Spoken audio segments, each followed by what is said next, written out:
Hello right. Lokesh గారిని చూశాక అంటే దానికంటే ముందు ఏదైతే ఫియర్ ఉన్నిందో పోయింది. లోకేష్ గారిలో ఉన్న ఎనర్జీ ఏదైతే ఉందో, ఆ జోష్ ఏదైతే ఉందో ఒక రెండు మాటలు చెప్పాలని అనుకుంటున్నాను.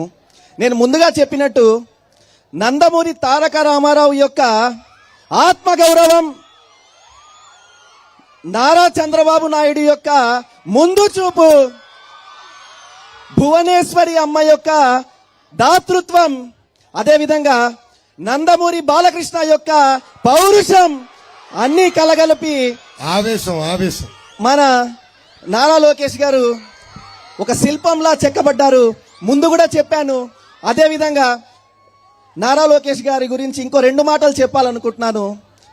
నారా లోకేష్ గారి ఘన వ్యక్తిత్వం, సాటి లేనిది తన దాతృత్వం, ఎన్నడూ చెరగని తన చిరునవ్వు చూస్తుంటే ఆల్రెడీ ప్రతిపక్షాలకు నాకు తెలిసి ఇప్పటికే గుండెల్లో రైళ్లు పరిగెత్తుంటాయి. కాబట్టి నారా లోకేష్ గారి ఇంటర్వ్యూ స్టార్ట్ చేద్దాము. అంతకుముందు ఒక రెండు క్వశ్చన్స్ నేను అడుగుతాను. సార్ మైనారిటీ సోదరులు కూడా ఉన్నారు ఇక్కడ. అందరికీ అస్సలాము అలైకుం వరహమతుల్లాహి వబరకాతుహు. ఎవరైతే ఉన్నారో రబ్బిష్రహలి సద్రి యస్రిలి అమ్రి వహలుల్ ఉగ్దతం మిన్ లిసాని యఫ్కహు ఖౌలి. దీని అర్థం సార్, ఎవరైతే నా స్పీచ్ వింటున్నారో, నా మాటలు వింటున్నారో, అదేవిధంగా మీ మాటలు వాళ్ళు అర్థం చేసుకొని ఆలోచించగల శక్తి ఆ అల్లాహ్ సుబ్హానహు వ తఆలా వాళ్ళకి ఇవ్వాలని చెప్పి నేను కోరుకుంటూ, అదే కూడా ఈశ్వరుడు ఎవరైతే మన భగవంతుడు ఉన్నారో ఇవ్వాలని చెప్పి కోరుకుంటూ, ముఖ్యంగా సార్ ప్రస్తుతం మైనారిటీల మీద అందరికీ ఎక్కడ లేని ప్రేమ వచ్చేసింది సార్. ముఖ్యంగా ఎదుటి వాళ్ళకి చూస్తే ఈ అధికార పక్షానికి ఒక సామెత ఉంది సార్, సవితి తల్లికి ప్రేమ వస్తేనంట వెన్నెల్లో కూర్చోబెట్టి పేలు కొట్టిందంట సార్. ఆ విధంగా ఈ 4% రిజర్వేషన్ అన్న ఒక విషయాన్ని తీసుకొని మైనారిటీలు సంబంధం లేని విషయం సార్. ఎందుకంటే కాంగ్రెస్ హయాంలో పెట్టిన రిజర్వేషన్ ఏదైతే ఉందో అప్పటి ఆర్ కృష్ణయ్య గారు దాన్ని సుప్రీంకోర్టుకు వెళ్ళి దీన్ని రద్దు చేయండి అని చెప్పడం జరిగింది. దాన్ని రద్దు చేయొద్దు, నేను కంటిన్యూ చేస్తామని చెప్పి లాయర్లను పంపించి సుప్రీంకోర్టుకు మన చంద్రబాబు నాయుడు గారు ఎవరైతే ఉన్నారో చంద్రబాబు నాయుడు గారు దాన్ని కంటిన్యూ చేయడం జరిగింది. అంటే కేసును కంటిన్యూ చేయడం జరిగింది, కోర్టులో ఉంది అది. మరి అటువంటి ఒక విషయాన్ని వీళ్ళు రాజకీయం చేస్తూ అదే ఆర్ కృష్ణయ్యను తీసుకొని వచ్చి ఈనాడు రాజ్యసభకు పంపడం కూడా, ఇవన్నీ చూస్తుంటే ఏమనిపిస్తుంది సార్? ఒక విషయం మనం ఒప్పుకోవాలి, మైనారిటీ సోదరుల నిరుపేదకం అనేది చాలా ఉంది. తెలుగుదేశం పార్టీ లక్ష్యం ఒకటే, కులం మతం ప్రాంతం అతీతంగా తెలుగోలు ఎక్కడున్నా అన్ని రంగాల్లో నంబర్ 1 ఉండాలి. అందుకే ఆనాడు విశ్వవిఖ్యాత నట సార్వభౌమ స్వర్గీయ నందమూరి తారక రామారావు గారు మా మైనారిటీ సోదరుల కోసం భారతదేశంలో ఏ రాష్ట్రంలో లేని విధంగా మైనారిటీ కార్పొరేషన్ ఏర్పాటు చేశారు. అన్న ఎన్టీఆర్ని ఆదర్శంగా తీసుకుని చంద్రబాబు నాయుడు గారు ముఖ్యమంత్రి అయినప్పుడు హజ్ యాత్రికులు సబ్సిడీ ఇచ్చారు, హైదరాబాద్ లో హజ్ హౌస్ కట్టారు. మొన్న ఎన్నికల్లో గెలిచిన తర్వాత రంజాన్ తోఫా ఇచ్చారు. మసీదులు రంజాన్ మాసం వస్తే మసీదులకి రంగులేసినా కూడా డబ్బులు ఇచ్చింది తెలుగుదేశం ప్రభుత్వం. దుల్హన్ పథకం పెట్టాం. ఇలా అనేక సంక్షేమ కార్యక్రమాలు మైనార్టీ సోదరుల కోసం తీసుకొచ్చాం. ఇది ఎన్నికలు వస్తూ నేను చేసిన కార్యక్రమం కాదు. ఒక చిత్తశుద్ధితో పట్టుదలతో పేదరికం ఉండకూడదు, పేదరికం నిర్మూలన ఒక లక్ష్యంగా పెట్టుకుని ఆనాడు మేము పనిచేశాం. సో అది మేము బాధ్యతగా వహిస్తున్నాం. ఈ రోజు ఇప్పుడు వైకాపా పార్టీ నాయకులు మాట్లాడుతున్నారు. ఈ సభాముఖంగా నేను సవాల్ విసురుతున్నా, ఇక్కడున్న ఎంపీ గారు కూడా నేను ప్రశ్నిస్తున్నా. ఆనాడు పార్లమెంట్ లో సిఏఏ బిల్ వచ్చింది, గుంపగుద్దిగా వైకాపా లోక్సభ ఎంపీలు అందరూ ఓటేశాడు, ఇంక్లూడింగ్ ఇక్కడున్న ఎంపీ. అంతేకాకుండా రాజ్యసభలో ఉన్న 9 మంది ఎంపీలు కూడా సిఏఏకి ఓటేశారు. ఏకంగా సిఏని సమర్థిస్తూ మాట్లాడిన వ్యక్తి విజయసాయి రెడ్డి ఇప్పుడు వచ్చి మాయ మాటలు చెప్తారు.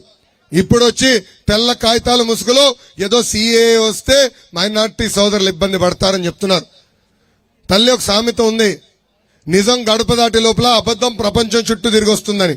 ఇలా ఉంది వైకాపా నాయకుల నాటకం. మైనార్టీ సోదరులు మీకు నేను హామీ ఇస్తున్నా, ఒకే ఒక నెల ఓపిక పట్టండి, మన ప్రభుత్వం వస్తుంది, మీకు ఎలాంటి ఇబ్బంది లేకుండా చూసుకునే బాధ్యత మేము తీసుకుంటాం. సిఏ చట్టాన్ని నేను చదివాను. మనకు ఎలాంటి ఇబ్బంది ఉండదు. ఇది చాలా స్పష్టంగా ఈ సభాముఖంగా మైనార్టీ సోదరులందరికీ మీ లోకేష్ ఇస్తున్న హామీ. సార్ క్వశ్చన్స్ తీసుకుందాం సార్. Questions తీసుకుందాం. First question right. చెల్లి చెప్పమ్మా. తమ్ముడు వస్తున్నా తమ్ముడు. నాన్న నువ్వు 9 గుర్రాల పైన నువ్వు ఆగు. ప్లీజ్. చెప్పు చెల్లి, ఐ కెన్ హియర్. మాలికుం సలాం. నేను మిమ్మల్ని ఒక క్వశ్చన్ అడగాలనుకుంటున్నాను. చెల్లమ్మని వదిలేండి అమ్మ, ఆడుతుంది, ఎందుకు కంగారు పెడుతున్నావు? చెప్పమ్మా. అబ్దుల్ సలాం గారి ఫ్యామిలీ చాలా అన్యాయం కేసెస్ వల్ల సూసైడ్ చేసుకొని చనిపోయారు కదా, అలాంటివి జరగడం మా మైనార్టీలో చాలా నేరం. అలాంటి నేరాలు జరగకుండా మీరు ఎలాంటి చర్యలు తీసుకుంటారు? మా చంద్రబాబు నాయుడు గారు ముఖ్యమంత్రిగా ఉన్నప్పుడు ఒంగోలు జిల్లాలో ఒక మైనారిటీ బాలిక పైన అత్యాచారం జరిగింది. ఆనాడు చంద్రబాబు నాయుడు గారు ఎస్పీకి ఫోన్ చేసి మీకు ఎన్ని పోలీస్ బలగాలు కావాలో అడగండి, నేను పంపిస్తాను, 24 గంటల్లో ఆ మానభంగం చేసిన వ్యక్తిని నా ముందర నించోబెట్టండి అని చెప్పారు. అది ఎప్పుడైతే టీవీలో ఫ్లాష్ వచ్చిందో ఆ నేరం చేసిన వ్యక్తి ఊరేసుకుని ఆత్మహత్య చేసుకున్నాడు. చెల్లమ్మ, చంద్రబాబు నాయుడు గారు అంటే ఇలాంటి రౌడీ షీటర్లకి, స్మగ్లర్స్ కి భయం తల్లి. మనందరం చూసాం, నంద్యాలలో అనేక మంది మైనార్టీ సోదరుల పైన దాడి జరిగింది. తల్లి, ఇస్లాంలో ఆత్మహత్య చేసుకుంటాం మహాపాపం, నాకన్నా మీకే బాధ తెలుసు. అలాంటిది అబ్దుల్ సలాం అయిన మొత్తం కుటుంబం కలిసికట్టుగా ఆత్మహత్య చేసుకున్నారంటే ఎన్ని వేధింపులు ఎదుర్కొని ఉంటారు. వాళ్ళ ఆత్మహత్య చేసుకున్న తర్వాత వీడియో బయటకు వచ్చింది చెల్లి. సో నాకు కూడా ఆ రోజు చాలా బాధేసింది. ఈ ఘటనే కాదు తల్లి, పలమనేరు నియోజకవర్గం చిత్తూరు జిల్లా, అక్కడ మిస్బా అని ఒక పాప ఉంది. అన్ని సబ్జెక్ట్స్ లో ఫస్ట్ ర్యాంక్ వస్తుంది. వైకాపా నాయకుడు కూతురుకి సెకండ్ ర్యాంక్ వస్తుందని మిస్బాకి టీసీ ఇప్పించి పంపించేశారు. అది తెలుసుకున్న మిస్బా ఆత్మహత్య చేసుకుని తెలుసా, ఆత్మహత్య చేసుకుని. ఆ డైరీ నేను చదివానమ్మా, పాదయాత్రలు వచ్చి నాకు చూపించారు. మొదటి పేజీలో మిస్బా రాస్తుంది, నేను బాగా చదువుతా, డాక్టర్ అవ్వాలని అనుకుంటున్నాను. కరెక్ట్గా 15-20 పేజీల తర్వాత ఆత్మహత్య చేసుకునే ముందర లేఖ రాసింది. నా వల్ల మా తల్లిదండ్రులు ఇబ్బంది పడుతున్నారు, వైకాపా నాయకులు మా తల్లిదండ్రులు వేధిస్తున్నారు, ఇదిగో ఈ వ్యక్తి ఈ వ్యక్తి ఈ వ్యక్తి అని పేర్లు కూడా రాసి మరీ ఆత్మహత్య చేసుకుంది మిస్బా. ఇప్పటికీ ఆ కుటుంబానికి న్యాయం జరగల. ఆత్మహత్యకి కారకులైన వ్యక్తులపైన ఇప్పటికీ ఒక్క కేసు పెట్టలేదు. ఇట్లా అనేక ఘటనలు జరిగినాయి తల్లి. ఇంకెంతమ్మా, ఒక నెల ఓపిక పెట్టు. పవన్ అన్న, చంద్రబాబు గారు ప్రభుత్వం రాబోతుంది. ఇలాంటి రౌడీ ఎలిమెంట్స్ మేము వదిలిపెట్టాం. ఎవరైతే గత 5 సంవత్సరాలుగా ఆత్మహత్య చేసుకున్నారో ఎంక్వైరీ చేస్తాం. దాని వెనకాల ఎవరెవరు ఉన్నారో వాళ్ళందరికీ శిక్ష పడే విధంగా చేసే బాధ్యత మీ లోకేష్ వ్యక్తిగతంగా తీసుకుంటాడు. Thank you Chellamma. ఆన్సర్ వచ్చింది అనుకుంటాను సార్. ఒక చిన్న, మీరు ఇప్పుడు ఏదైతే ఆన్సర్ చెప్పారో సార్, దీనికి సంబంధించి సార్, ఆత్మహత్య చేసుకోవడం ఒకటే పాపం అని చెప్పారు. ఆత్మహత్యతో పాటు సార్, ఎక్కడన్నా తప్పు జరుగుతుంటే ముఖ్యంగా ఇస్లాంలో సార్, ఆ తప్పును వెళ్ళి చేత్తో ఆపాలి సార్, లేదంటే నోటితో చెప్పాలి సార్ ఆపమని.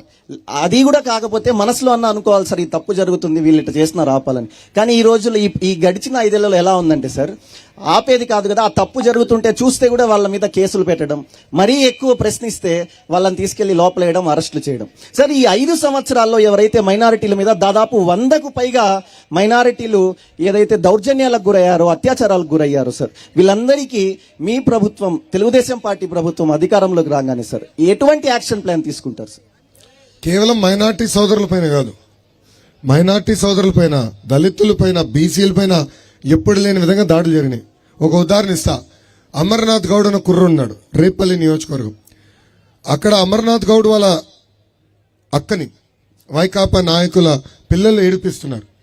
అది తెలుసుకున్న అమర్నాథ్ గౌడ్ వెళ్ళి కంప్లైంట్ ఇచ్చారు ఊరు పెద్దలకి. ఆ వైకాపా పిల్ల ఏం చేశారు తెలుసా, అమర్నాథ్ గౌడ్ ని చితకబాది అతను చదువుకున్న టెక్స్ట్ బుక్ నుంచి పేపర్లు చింపి నోట్లో కుక్కేసి కాలు చేతులు కట్టి పెట్రోల్ పోసి తగలబెట్టేశారు. అతను చేసిన తప్పేంటి? మా అక్క పైన మా అక్కని ఎగతాళి చేయొద్దు, మా అక్కని ఇబ్బంది పెట్టద్దు. అమర్నాథ్ గౌడ్ చనిపోయాడు. ఇలా అనేక ఘటనలు జరిగినాయి. అందుకే మా మేనిఫెస్టోలో స్పష్టమైన హామీ ఇచ్చాం, రేపు దర్యాప్తు చేస్తాం, దీని వెనకాల ఎవరెవరు ఉన్నారో వాళ్ళకి శిక్ష పడే విధంగా యాక్షన్ తీసుకునే బాధ్యత మన ప్రభుత్వం తీసుకుంటుంది. రైట్.